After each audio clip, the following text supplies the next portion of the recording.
je n'ai aucune peine, je te nique ta race. Bande de putain, bande de putain de...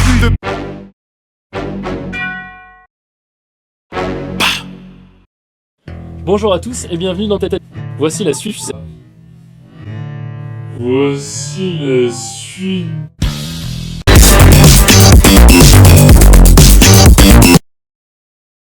Eh bien c'est comme une guitare, mais avec comme une guitare, non pour les modèles standards, et des cordes bien plus grosses.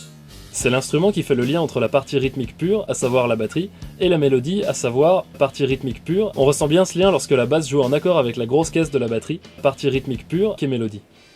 Partie rythmique pure, elle fait des croches tout le long.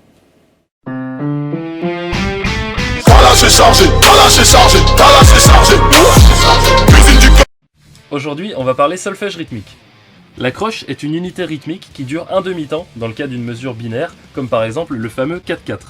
La différence binaire ternaire, on va pas expliquer ça aujourd'hui, mais on va voir ce qu'est une mesure en 4-4. 4-4. Alors d'abord, voici la hiérarchie 4-4.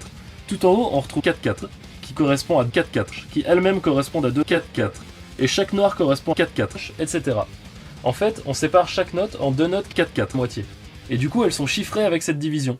Pour arriver à la valeur de la ronde, il faut 2 blanches, ou 4-4, ou 8-4, ou 16 double 4-4, et de suite. Donc pour en revenir à notre 4-4, ce 4 là c'est l'unité de mesure, donc on vient de le voir, 4-4.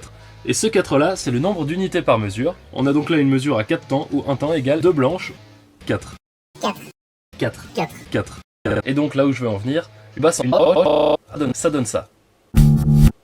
Oui, ça vous dit quelque chose, c'est très courant. Mais c'est parce que c'est facile et que ça sonne bien. Vous vous rappelez de l'épisode précédent quand j'ai parlé de la note fondamentale d'un accord? Eh bien dans les lignes de basse en croche comme ça, la basse joue la fondamentale des accords du morceau. On bat les couilles frère.